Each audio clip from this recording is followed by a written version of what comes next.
तो इस एपिसोड की शुरुआत भी वहीं से होती है। वो सब उस जगह से बाहर निकल रहे होते हैं और बाहर डाइवा डायनेस्टी और सेवन डायनेस्टी के ये बहुत बंदे होते हैं। डाइवा डायनेस्टी को ये लग रहा होता है कि अंदर चैंसा होगा और अब वो तीनों उनके सामने खड़े हो जाते हैं। ब्लड एंड किंग को देखकर डाइवा डायनेस्टी उस पर हमला कर देती है। उसके पास अटैकिंग पोजीशन में खड़े हो जाते हैं और वहाँ पर वो उससे पूछने लगते हैं कि तुमने यंग मास्टर चैंसा के साथ क्या किया है, तुमने उस पर कुछ काबू तो नहीं कर लिया है। और उसे देखकर वो हंसने लगता है और मन ही मन में सोच रहा होगा कि अच्छा है कि ये मुझे अब भी ताकतवर समझ रहे हैं। और अब ये देखकर यान कीमिंग को और गुस्सा आने लग जाता है और वो कहने लग जाता है कि तुम सच सच बता रहे हो या नहीं। और अब ये देखकर वो कैट एम्परर हंसते हुए आगे बढ़ने लगता है और वो कहने लगता है कि अगर हमें इन पर हमला करना है तो खुशी से मैं इन पर हमला कर दूंगा। और अब ये देखकर चैंसा डाइवा डायनेस्टी और कैट एम्परर को रोकता है और अब वो कहने लगता है कि हमें कहीं जाना है, इसलिए वो उन्हें एक स्टोरेज रिंग देता है और वो कहने लगता है कि मैं कहीं से होकर आ रहा हूँ, इसलिए पहले तुम इसे पकड़ लो और इसमें बहुत सारी मैजिकल क्रिस्टल है जिसकी वजह से तुम कल्टीवेट कर कर अपनी पावर को बढ़ा सकते हो। और उतने में मैं इनके साथ एक काम से होकर आ जाऊंगा। जिसे देखने के बाद वो उसे रोकने की कोशिश करता है लेकिन वो उन्हें समझाकर उनके साथ निकल जाता है। और अब उसे देखकर सेवन डायनेस्टी का लीडर भी हैरान होता है और वो भी कहीं पर चला जाता है और डाइवा डायनेस्टी भी अपनी कल्टीवेशन करने के लिए आगे बढ़ चलती है। और अब उन्हें देखते हैं जो कि बहुत आगे बढ़ने के बाद एक जगह पर उतरते हैं जहाँ पर चैंसो की एनर्जी बढ़ रही होती है। जिसे देखने के बाद वो हैरान होता है और अब वो आगे बढ़ने लग जाते हैं और वहाँ पर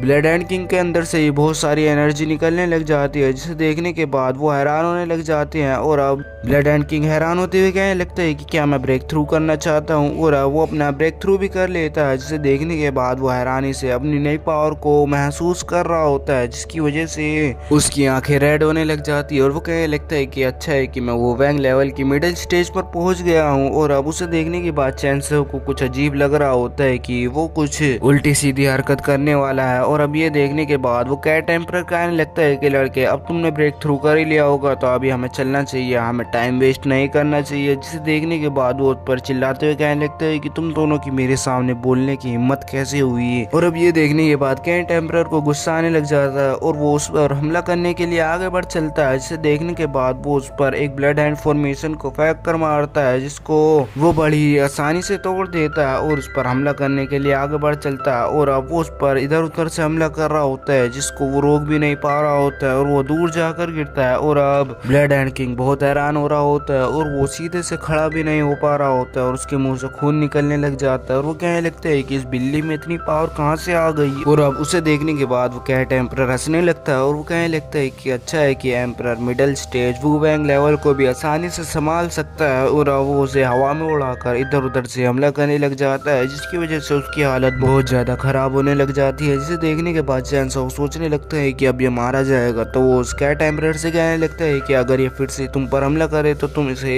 और मार सकते हो। जिसे देखने के बाद वो हंसते हुए कहने लगता है कि तुम मुझ पर एक और बार हमला करोगे ना। जिसे देखने के बाद वो माफी मांगने लग जाता है और वो कहने लगता है कि एम्परर कैट नहीं मास्टर कैट तुम मुझे छोड़ दो प्लीज। और अब वो ब्लड हैंड किंग उस एम्परर कैट से डरता हुआ पीछे हटने लग जाता है और तभी चैंसो भी उसके पीछे आ जाता है। जिसे देखने के बाद वो डरता हुआ उससे भी हटने लग जाता है और वो कहने लग जाता है कि तुम मुझसे भी लड़ोगे क्या। जिसे देखने के बाद वो कहने लगता है कि चैंसो तुम ही मेरे करता धरता हो, तुमसे मैं लड़ने की जरूरत कैसे ही कर सकता हूँ। और अब ये देखकर उसे अब भी कुछ अच्छा नहीं लग रहा होता है तो वो उस पर एक और टेक्निक को यूज कर देता है और चैंसो उसके सर में सोल डिस्ट्रॉइंग सील को लगा देता है जिसकी वजह से अगर वो कभी भी गद्दारी करेगा तो वो उसे आसानी से मार पाएगा और वो उसे उसके बारे में भी बता देता है। जिसे देखने के बाद वो अब डरने लग जाता है लेकिन चैंसो कहने लगते हैं कि तुम इससे इतना मत डरो, इसके और फायदे भी हैं जिससे तुम सुनकर हैरान हो जाओगे। और अब वो कहने लगते हैं कि तुम इसकी मदद से अपनी कल्टीवेशन को भी इम्प्रूव कर सकते हो और इससे तुम्हारा दिमाग भी बढ़ जाएगा। इसलिए वो उसे थैंक्स कहकर वहां से जाने लग जाता है। और अब ये देखने के बाद और अब वो एम्परर कैट उससे कहने लगता है कि तुम्हारी सोल स्ट्रेंथ भी कमजोर नहीं है, तुम सचमुच कमाल के हो, लेकिन तुम सोल डिस्ट्रॉइंग सील को इस्तेमाल कर सकते हो। ये बात मुझे कुछ हजम नहीं हुई, इसके लिए तुम्हें बहुत सालों की मेहनत करनी पड़ती है लेकिन तुम बहुत ही छोटी एज में से आसानी से कर पा रहे हो, इसलिए मैं तुम्हें समझ नहीं पा रहा हूँ। जिसे देखने के बाद एम्परर कैट फिर से कहने लगता है कि तुमने उसके ऊपर वो टेक्निक का यूज तो कर दिया है लेकिन वो आगे चलकर the great way of heaven and earth को समझने लग जाएगा। और अब ये देखने के बाद चैंसो उससे कहने लग जाता है तो तुम क्या चाह रहे हो कि मैं तुम पर भी ये इस्तेमाल करूं। जिसे देखने के बाद वो कहने लगता है कि तुम ऐसा नहीं कर पाओगे, तुम्हें इसे करने के लिए अपनी सोल स्ट्रेंथ को 1000 साल के लिए प्रैक्टिस करना होगा, उसके बाद तुम मेरे ऊपर ऐसा कर सकती हो। और अब ये देखने के बाद वो आगे बढ़ने लग जाते हैं और यहीं पर ये एपिसोड ख़त्म हो जाता है।